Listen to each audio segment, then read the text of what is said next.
Hi, I'm Nigel Marsh, and this is the 5 of My Life podcast, the show where 5 choices reveal sideways insights into the lives, opinions, and lessons of interesting people. Deb, welcome to 5 of My Life. Hello, thank you for having me. Would you mind introducing yourself? My name's Deb, and I'm from Perth, Western Australia, and I'm an aged care nurse. And how long have you been doing that? I'd say about 6 years. I went back as a mature age student. What were you doing beforehand? When I first left high school, I was what they called a care aide, so working with the elderly, and then I became a stay-at-home mum. Right. And how many kids have you got? 5. Oh, good on you. Are there any twins involved? Yes, I've got Callum, who's 23. He's my big boy. And then I've got Georgia, she's 21. And then I've got identical twin boys, Hunter and Angus, who are 18. And then I've got my youngest, Miller, she's 12. I've got identical twin girls, 23-year-olds. Oh, okay. I actually found the twins easier than all the others, the singletons. They just occupied each other. And then you went back for another one after twins. God, good on you. Well, no, I didn't go back. It just happened. Bless her little heart. Now, how have you found the process of, A, have you listened to the show, and B, how have you found the process? I have actually listened to it. I've listened to quite a few. I've lay in bed at night and listened to a couple of them. And it's actually really interesting because it gets you thinking about things you wouldn't normally think about, if that makes sense. Well, that's the entire point of the show, yeah. And how have you found the choosing process yourself? Did you share it with your husband, family and friends, or did you keep it to yourself? No, I shared with my husband tonight. I was telling him about it because he was asking what was involved, and he was actually quite interested. Well, it's going to be interesting to learn what he thinks when we publish it. Now, you're taking us on a journey through the 60s, 70s and 90s with your first 3 choices. We always start with the film on 5 of My Life. And you have chosen one of the highest grossing films of all time, the Oscar-winning classic 1965, The Sound of Music. Tell us why you like that and why you chose it. Oh, I just love, I'm not usually one to sit and watch movies. And when I was telling my kids I had to choose a movie, they laughed. And they said, Mum, you never stay awake for any of them. I get halfway through and we look over and you're snoring. But The Sound of Music is just one that has me no matter how many times I watch it, from start to finish. I just love it. It's just such a nice family movie. And I think the reason that I chose it was because it takes me back to when I was a child. I spent a lot of time in hospital when I was younger. I was born with I had to have my kidney removed and my bladder and bowel reimplanted. And it just said, this is back in the day in the old Queen Victoria Hospital in Melbourne. And you didn't have separate rooms. You were all in one big ward. And they used to stick the TV on and they always seemed to play this movie. And it always makes me think back to all the friends that I made on the ward. It was just such a nice time. Even though it was a hard time, it's such a nice time. I made so many friends. I'd often wonder where they all are now. So how old were you when you went in? I was 6 weeks old when I had my partial nephrectomy. So they took half my kidney out when I was 6 weeks old and they had to reimplant my bladder and my bowel. And then I think all up I've had about 24 surgeries, just corrective surgery. They took the other half of the kidney out, just lots of different surgeries. Wow. And how did that affect you, do you think, for your later life, having to spend so much time in hospital? Well, I was always told I'd never have children. Well, they got that wrong. They did, didn't they? It was funny because about probably 3 or maybe even 5 years ago, I looked up the professor that did all my surgeries. His name was Professor McMahon, and he was just the most, I still remember all these years, he was just the most beautiful man. And I looked him up and I actually sent an email to the hospital where he used to work and they passed it on to him. And he sent me a couple of emails before he passed away. And I remember saying to him, I was married and had 5 children. And he found that really amusing. He thought that was funny. And do you think the fact that you were so engaged from a customer end in the health service that it affected your choices later on in life? Absolutely. Absolutely. I always wanted to be someone that cared for others like I was cared for. Absolutely. Because back then you could never have your parents staying with you overnight. And you got some really good relationships happening with the nurses, and I just wanted to be that nurse. And how have you seen the profession change over those years? Well, I guess it's hard for me to say because I wasn't really working in that profession when I was younger, but I went to the opposite end. I chose aged care instead of paediatrics because I think I have enough children. I don't need to deal with them all day, so I work in aged care. Such a important part, and often undervalued and ignored. Is that fair? Absolutely, best job ever. I love it. I would not do anything else. I just think it was what I was meant to do, and sadly, I think we're often forgotten. We're often forgotten in aged care. Do you think that's going to change as the population ages, or is it always be the case that we're so obsessed by youth that the elderly get left behind? I think lately with the Royal Commission and things are starting to come to light. I think we're getting more recognition, but it's not even recognition for us. It's recognition for our clients, for our residents. I think that's who needs the recognition. It's not something that I want someone saying, "Oh, you're so wonderful to work in aged care." That's not why I do it.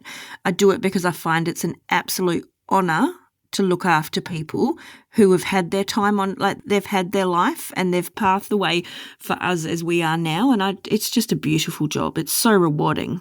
Some days I drive home and I cry because I feel like I haven't had time to do enough, but I go back every day with a full heart.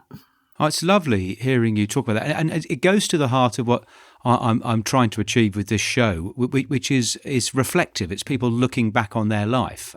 Gosh, working with people who've lived, 7 or 8 or 9 decades, is they have amazing reflections that, again, I think sometimes at our peril, we don't value them enough. No, we don't. Absolutely not. Absolutely not. Now, the second choice on 5 My Life is always the book. I have to thank you for choosing this because I'd obviously seen The Sound of Music. I always watch every film and read every book that my guests choose, and I hadn't read Bryce Courtney's 1993 April Fool's Day. It's different to his other books. Would you mind briefly describing the book and then tell us why you chose it on 5 My Life? Yeah, it's a story that's written by Bryce Courtney, the author, and it relates to his son Damon. It was released in 1993 and it relates to his son Damon, who actually passed away on April Fool's Day. Damon was born with a bleeding disorder called haemophilia, which is where there's not enough clotting factor in the blood. There's 2 types, there's A and B. He had haemophilia A, which is factor 8 that he was deficient in. He had below 1% factor, and they had no knowledge that it was in the family. So when they were born, I think it was his wife that had a Jewish background, and obviously with their religion, they do the circumcision and they took him in and they realised that he actually had haemophilia when he just bled out.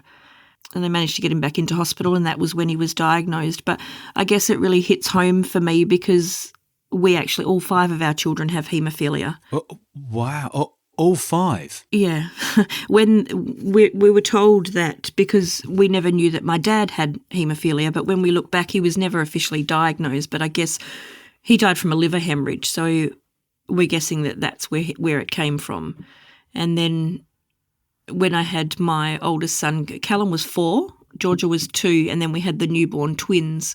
When the twins were about 6 months old, Angus, one of the twins, was in hospital for a long time. They had a lot of breathing issues because they were 10 weeks prem, but he was in with bronchiolitis, and they thought they'd do some bloods to see if he had, they were looking for meningococcal or meningitis.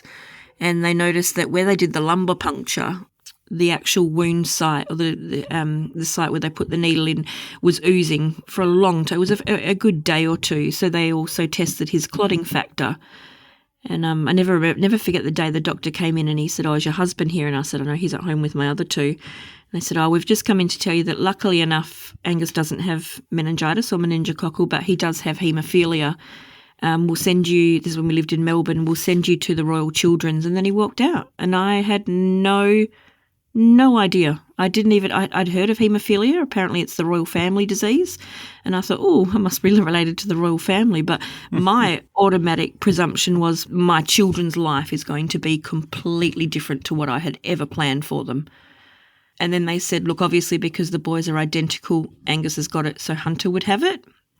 And then they said you'd be really unlucky for Callum to get it because it's 1 in 4 chance of a mum passing it on to each child. So we went to the Royal Children's and met with the haematology team over there. And, yeah, it turned out that Callum actually had it as well. Callum was diagnosed. So they've all got haemophilia A. The boys are classed as moderate to mild.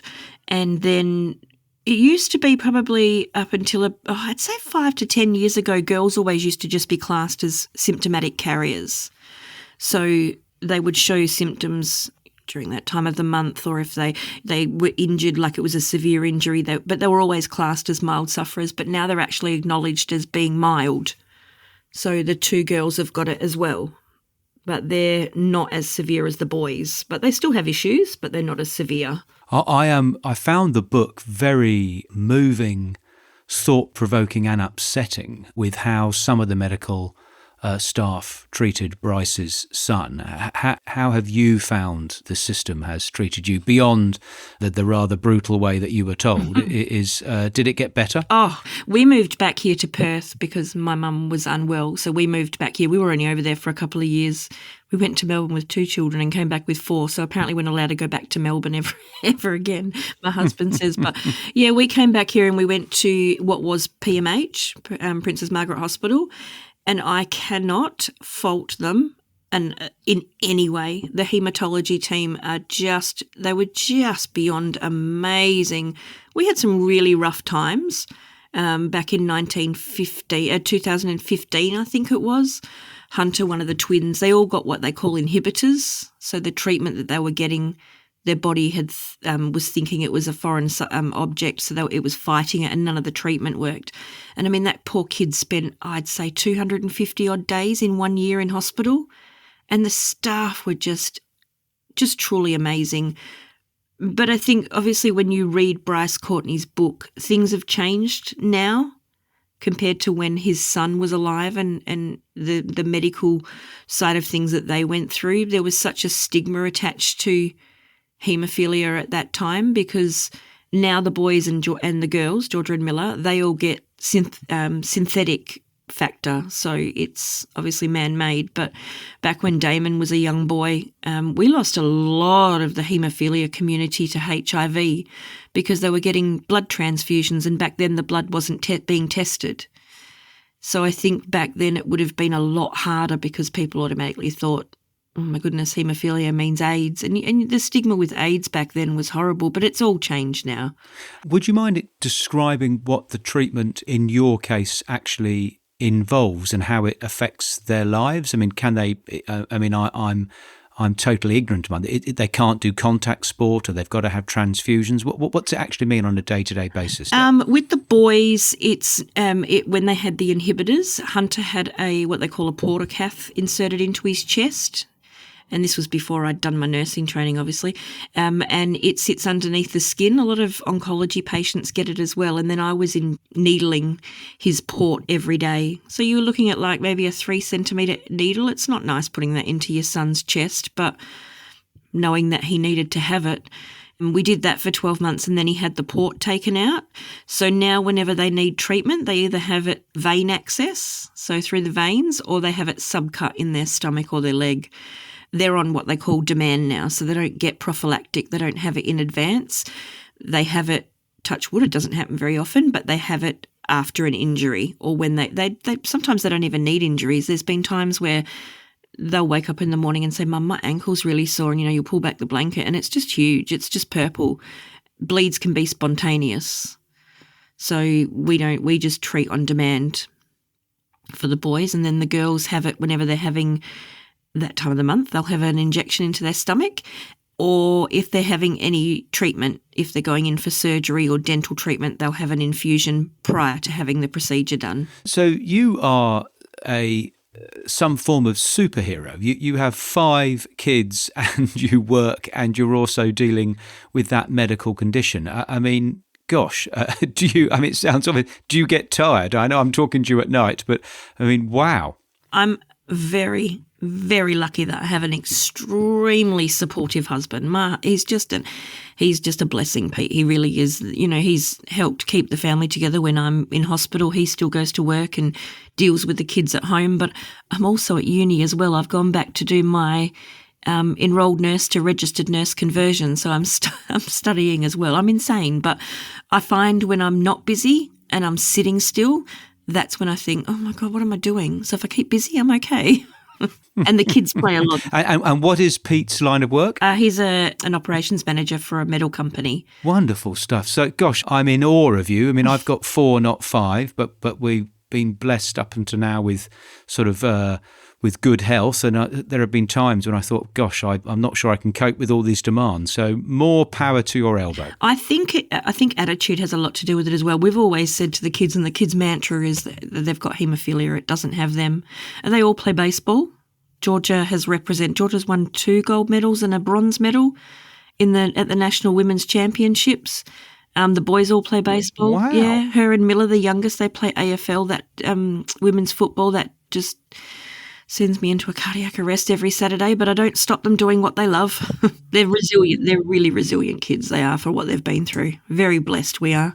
It's inspiring hearing the stories. Now, your third choice on Five My Life, it's always the song. And again, I have to thank you because you chose a song that I mean, to my embarrassment, I'd never heard before. It's absolutely fantastic. Some people say it is the most perfect rock and roll song ever recorded. It's the first 11-minute song to chart at number 1 anywhere in the world. It's Evie. Evie, Evie, Evie, let your hair hang down. Evie, Evie, Evie, let your hair hang down. Evie, Evie, Evie, let your hair hang down. Evie, Evie, let your hair hang down. Would you mind telling us why you chose that? The name. It's definitely the name, Evie.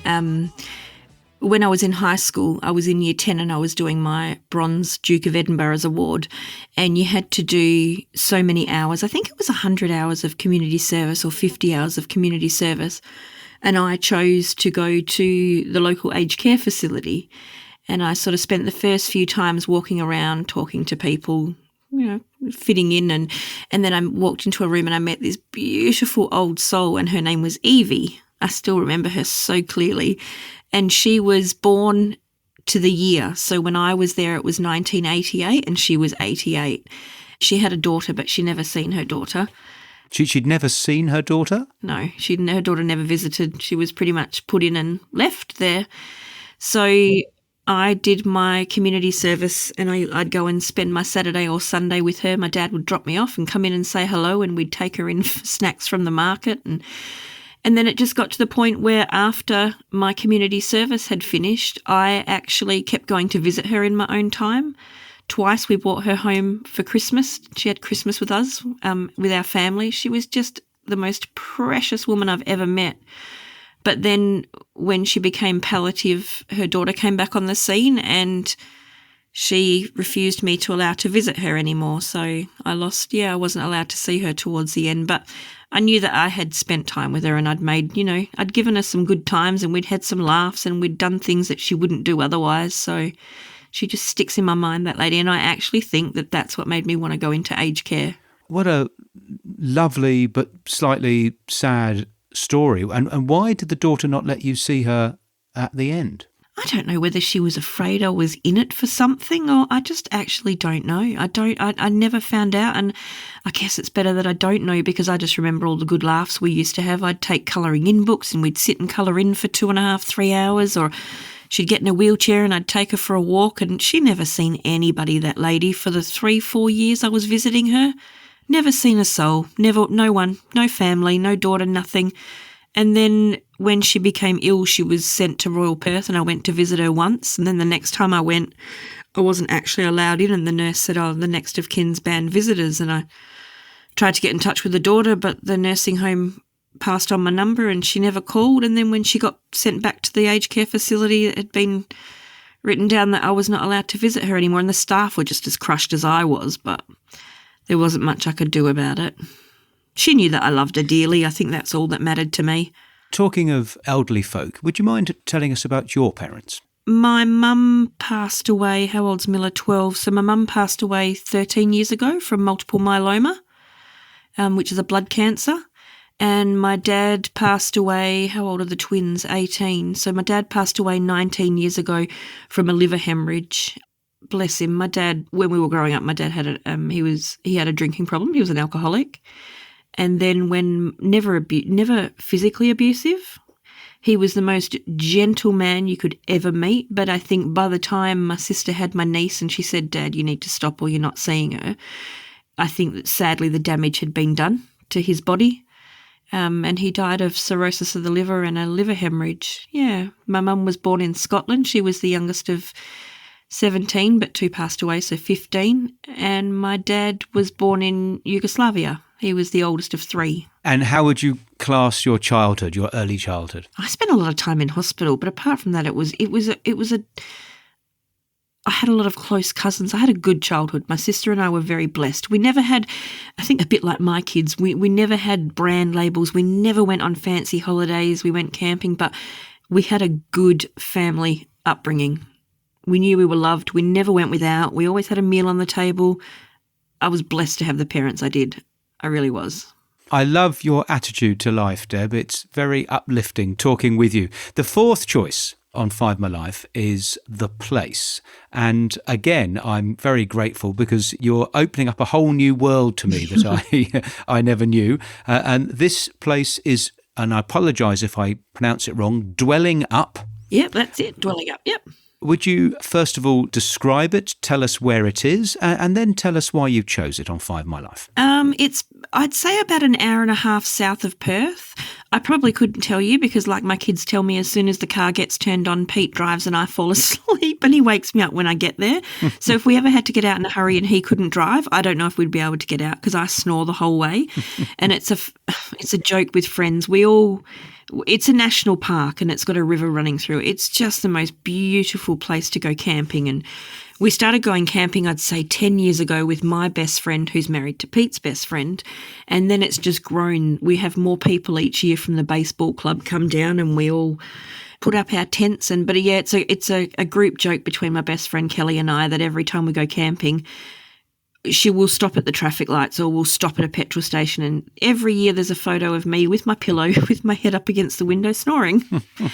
But it's just, like I said, we've never been able to go on overseas holidays. We don't go skiing. But every Christmas, for the last 10 years, I'd say we've been camping to Dwelling Up. And it's just a really good time where the kids can't use their phones. They can't get on their PlayStations and they genuinely are kids. It's just a great time that we all just, it sounds corny, but reconnect as a family. We swim, we have barbecues every night. It's just a really good time. We usually go away for 2 weeks. It's just the best. It reminds me of my childhood growing up because I used to go fishing. When we lived in Melbourne, my grandparents used to take me fishing every fortnight or every once a month with my dad. We'd put the tent in and they'd take us up to the Murray River and we'd go catching Murray cod, and it was just brings me back memories, and I want my kids to have those memories to tell their kids like I tell them. And do you still go now? We go every year. We did go camping at Easter to Wellington Dam. We try and go every year, but then I've just started a new job recently, so it's going to depend on the holiday situation. And what's your rule with partners, with your children, when they get partners? Are they allowed to bring? Oh, yes. The more the merrier.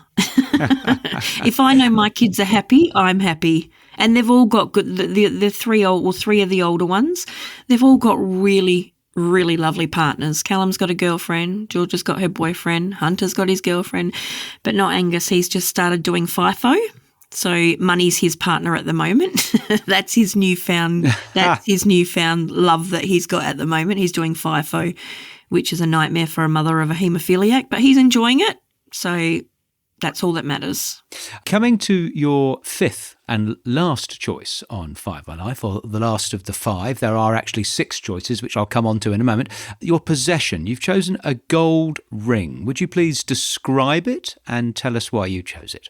It's a very, very simple gold band. It just sits on my middle finger right next to my wedding ring and my engagement ring. And I gave that to my mum for her birthday years ago. And then when we moved back to Perth, we came back because Dad had passed away, and then she was diagnosed with multiple myeloma. So we came back to Perth, and she moved in with my husband and I and our 4 kids at the time, and I looked after her, and then she went into palliative care, and it was just something that she wanted me to have that I had given her, and it just reminds me, every time I look at it just reminds me of how blessed I was to have the mum and dad that I did, as hard as it is not having her here. And do you wear it every day? Every day. Yeah. Every single day, even when I've had surgeries, when I've had the kids, excuse me, I've taped it. It doesn't come off. It doesn't come off at all. On this show, I've interviewed over 170 people, and the possessions, they are often things that have no monetary value, but are the things that people just value more than anything else in life, because it reminds them of a mum or a dad or a child. So yeah, I hear you. A question: what is the best piece of advice you think you've ever received? I think you're never too old.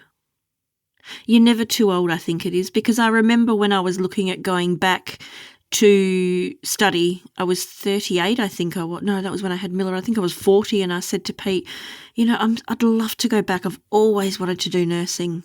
And I remember my uncle, my dad's brother, was staying here at the time from Melbourne, and he said to me, "Why don't you do it?" And I looked at him and I went, "Uncle Joey, I'm 40 years old," and laughed at him. And he said, "And? Why is that? You're never too old. Go and do it." And I went and did it, and I never regret it. The only wish I had was that I had done it sooner. But I just like to think that I make a difference in someone's day where I work at the aged care facility. It's just beautiful. It's an aged care facility called Amaroo. It's just gorgeous staff, gorgeous residents. I love it. Best job ever. Well, that they are lucky to have you. It's so gorgeous hearing you talk. On to the 6th question that I mentioned earlier. It's a question that I ask all my guests on 5 of My Life, and it's simply, who would you like to hear next on the show and why? I would love to hear, I don't know if you've ever heard of him, Bernard Fanning. He was the lead singer of Powderfinger, but he's now a solo artist. He sings a beautiful song called Watch Over Me, and we played that at Mum's funeral, and I've just always wondered what made him write that song. I'd love to know. I'd love to know more about him. He's just fantastic. What a great suggestion. Well, I will get in touch with his folks, and fingers crossed we'll get him on. That would be awesome. Love to hear from him. Deb, it's been a delight hearing you discuss your 5 choices, and thank you for taking the time to prepare properly and share openly. And from all of us here on the show, thank you for the work that you do, and love and best wishes for your future. Thank you so much. Thanks for giving me the time. It's been a pleasure. Thank you for listening to the show, and thank you for all your messages with guest suggestions and feedback on the episodes. The 5 of My Life audience really is a lovely, engaged community. Please do keep the messages coming in. The best way is through my website. And if you have a friend who you feel might enjoy a particular guest, please do forward the episode on. I do the show on my own, so without a marketing budget, word of mouth really is the only way of people discovering the show.